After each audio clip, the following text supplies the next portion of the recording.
شیطان عام طور پہ جیسے کہ میں نے آپ کو بتایا، شیطان کی چال یہ ہوتی ہے کہ یا تو وہ انسان کو خوف کے اندر مبتلا کر دیتا ہے، مایوس کر دیتا ہے، اور یا تو پھر انسان پر اتنی امیدیں اس کو دلاتا ہے کہ انسان بالکل ہی کیا کرتا ہے، آؤٹ یعنی گناہوں کی طرف لے جاتا ہے، اور اللہ کا ڈر اس کو خوف بالکل ہی کسی گناہ سے نہیں روکتا۔ اس کی بڑی خوبصورت مثال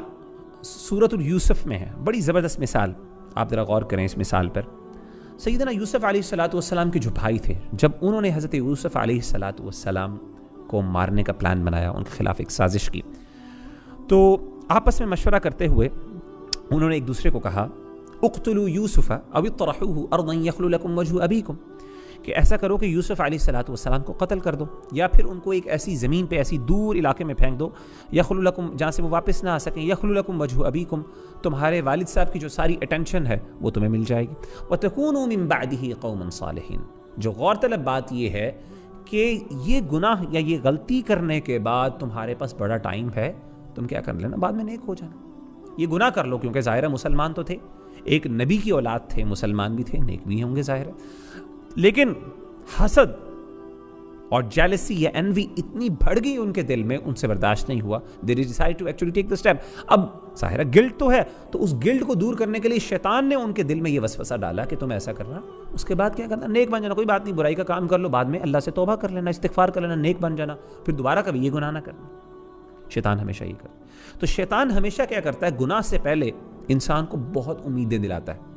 اللہ کے بارے میں، اللہ بڑی مہلت دینے والے ہیں، معاف کرنے والے، اللہ آپ کو معاف کر دیں گے۔ لیکن جب انسان گناہ کر لیتا ہے تو کیا تب بھی انسان کی امید باقی رہتی ہے؟ تب انسان کی امید باقی نہیں رہتی، بلکہ انسان کو پھر مایوسی کی طرف لے آتا ہے، پھر کہتا ہے کہ یار تم نے تو اتنا بڑا گناہ کر لیا، اللہ تمہیں معاف نہیں کرنے والے، یہ تو اتنا بڑا گناہ ہے، یہ تو تمہاری زندگی تباہ ہو گئی، ختم ہو گئی، اب تم دوبارہ کر لو، کوئی فرق نہیں پڑتا، کرو یا نہ کرو ایک ہی بات ہے، تو انسان پھر دوبارہ اس گناہ میں پڑ جاتا ہے۔ حالانکہ ہونا اپوزٹ چاہیے، ہونا کیا چاہیے، ایک انسان کو چاہیے کہ وہ گناہ کرنے سے پہلے اس کے دل میں خوف بہت زیادہ ہو، اس کا رجحان خوف کی طرف ہو، انکلینیشن خوف کی طرف زیادہ ہو۔ کیسے زیادہ ہو؟ یعنی اس کو ہمیشہ یہ ڈر لگا رہے کہ یار پتہ نہیں میں گناہ کر لیا، اللہ شاید مجھے معاف نہ کرے، مجھے مہلت ہی نہ ملے معافی کی، ہو سکتا ہے میری فوراً موت آ جائے، اس گناہ کے دوران موت آ جائے، تو اس ٹائم انسان پر خوف غالب رہنا چاہیے۔ لیکن اگر فرض کریں انسان مجبوری، اپنی بشری تقاضوں کی، بشری مجبوریوں کی وجہ سے یا اس کی کمزوریوں کی وجہ سے گناہ کر بھی لیتا ہے ایز اے ہیومن بینگ، تو پھر انسان کو اللہ سے مایوس نہیں ہونا چاہیے، بلکہ پھر انسان پر امید غالب رہنی چاہیے، اور اس کو چاہیے کہ وہ اللہ سے سچی توبہ کرے۔ بعض سچویشنز ایسی ہوتی ہیں جس کے اندر آپ کو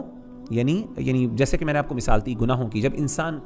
کوئی نیکی کا کام کرے تو اس پہ چاہیے کہ اس کے اوپر وہ بہت زیادہ پر امید ہو۔ کس چیز کی امید ہو؟ یہ امید ہو کہ اللہ تعالیٰ مجھ سے یہ نیکی قبول کرنے والے ہیں، یہ نہ ہو کہ اس وقت انسان اتنے خوف میں ہو، پتہ نہیں یار میں نیکی کر رہا ہوں، اللہ قبول بھی کریں گے کہ نہیں، تو اس وقت یہ نہیں ہونا چاہیے، اس ٹائم انسان کے اوپر اللہ کے بارے میں جو امید ہے وہ غالب رہے، اور انسان پر امید ہو کہ نہیں یار میں ایک کام کروں گا، اللہ مجھ سے قبول کریں گے، اللہ مجھے درجات بلند کریں گے، اللہ تعالیٰ میرے پر رحمت کریں گے۔